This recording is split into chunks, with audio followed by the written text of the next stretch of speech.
All right, so back to America, the American tragedy. Like that's what I'm titling these part one, part two, the American tragedy. Um, After 1928, all of our documents about our early story and the other civilizations that were existed in the Americas prior to the conquistadors and other groups coming here, like those records were hidden and destroyed. Now we have bits and pieces and remnants to try and puzzle together. Unfortunately, there's always holes to the story because a lot of things have been destroyed.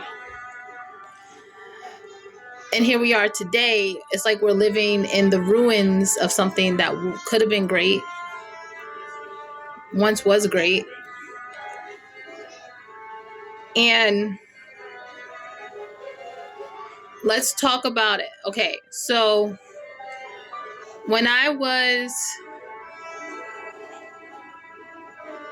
young, both my parents were like, I didn't go to school when I was your age, but you have opportunity to because they're giving loans and all these other things. So you can go to school for damn near free, because of student loans. Well, what we didn't know is that what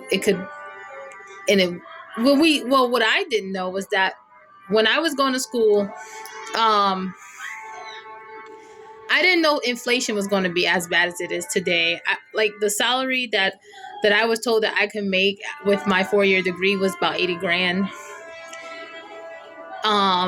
Let's say that my husband went to school, and let's say that I don't know what they told him when he went to school. Like he went to school for a few years for music, but I'm not sure what they told him his salary was going to be. But let's just say it was going to be like 100,000, right? We have 3 kids. My oldest from a previous marriage and 2 kids from our union, and $180,000 is just scraping by in the state of New York. $180,000 is middle class in maybe certain southern states for a family of 5 because of inflation. Okay. Any like 10 years ago, I have a 9-year-old. 10 years ago, we've been sitting pretty. So imagine, and so now let's think about how much we're being offered. So back in 2018, before me and Anthony got together, I was a single mom and I was getting $14 an hour, and I was able to sustain me and my one child, paying $700 a month with just WIC, no other benefits. I had Medicaid for her, but not for myself. So I had to pay for myself for my insurance, but I had Medicaid for her, and I had WIC, and we sustained ourselves. I make $10 more today. Okay. At this time, before, like it was like 19 and it moved up to about 23. So almost $10 more, and, yeah. I qualified for stamps with my family size, but just let that sink in. And because I live in upstate New York, which is really expensive, but still, that's like, what? I'm getting $10 more than what most money I've ever made in my life, and I qualify for stamps. So while I don't have it at this time because they made changes to the qualifications, but just recently, I will tell you that I am struggling more in some ways than I have ever. And it has little to do with the state that I live in and everything to do with how everything is super inflated. And a lot of people our age with an average family size, 2 or 3 kids, are in the same boat. And a lot of people who have large followers,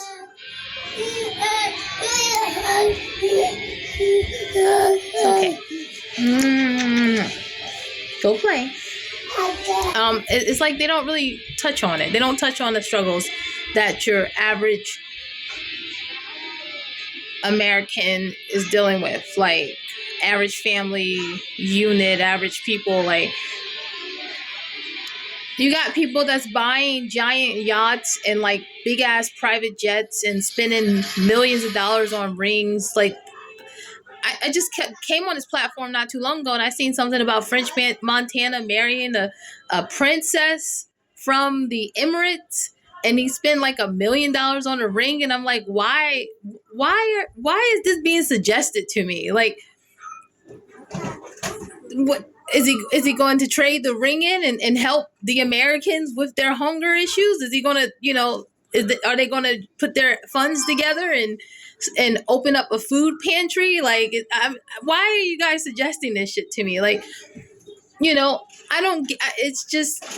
It's crazy. It's almost like I'm being gaslit by just everything at the palm of my hands, and then you don't know what's real anymore or what's fake because of AI. Then there's the violence. So much violence. Guys punching girls in the faces, talking about how they're going to assault women because they hate women. Incels. Young women getting, not being able to take care of themselves because they don't have the resources to when it comes, and then they're either assaulted or they choose to have a child and they realize, oh, I don't have that many resources, and they can't make a decision they have to, bring the child into the world. And the thing is, a lot of the people that are pro-life are anti, like,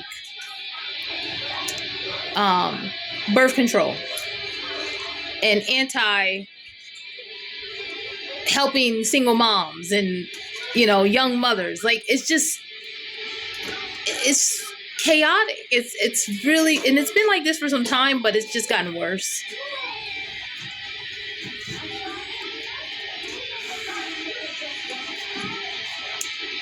It's gotten worse. Every single day, there's new people on the street. Like, I travel on a bus, on a train, and then another bus to get to work every day. And when I leave the house at 7 a.m. and I get home at 7 p.m. I work 8 to 5, but I have to take the bus for a few hours. And every single day, there's a new person on the street. No lie. Like, there's a new homeless person they got their backpack and like their blanket, and they're getting off the bus at the terminal to go pitch a tent because, at least in this state, they're not being targeted. And it's just like, it's so many people and these people work. Don't they work, honey? Like, my husband worked at the city mission for a long time, and a lot of the people that lived at the mission worked. They had full-time jobs, and then went to their home, which was a shelter, because they couldn't afford housing. And it's just like, it's not like, I don't know about y'all, maybe y'all got a different perspective, maybe I grew up under a rock, but when I was growing up, and I come from Philly, I was born in Southwest Philly, I was raised in West Philly, and my parents moved out of the hood or the urban areas when I was like 10, 11, and we moved to the suburbs. But I spent my my early elementary years in the city, and everyone that was homeless was either on drugs or had something mentally going on with them, or, was running away from someone abusive.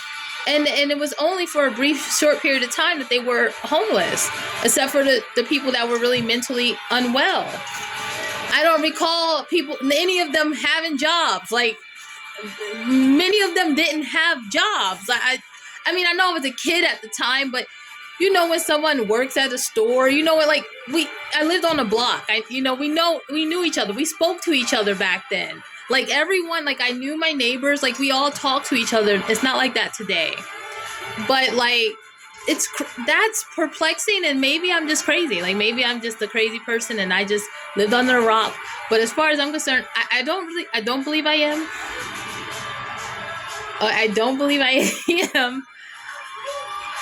And I don't want to sit here and be like, okay, let's leave this place. But I would like to be the last generation to have to deal with this overindulgence and over materialistic bullshit that we have inherited. I want nothing to do with it. Actually, someone gifted me a Moschino hat, and I cut the label off. I mean, I need a hat because, you know, I need to keep my head warm. I live in upstate New York. It's cold. But I hate labels. I absolutely, thank you for the gift, but I hate labels. I cut the damn label off. You know, I don't like labels. I try my hardest to not be like that because I feel like it's a sickness in our society. And that's just me personally. I'm not trying to judge other people. Like, if you want to have nice things and you want to wear a label, that's your business. But I feel like there should be a line drawn. And in this country, it's just everything's like overly done. So what do you guys feel? Do you want to leave? Are you going to try to fix things? Do you just not know? You know, are you dissociating? Let me know in the comment sections. Bye.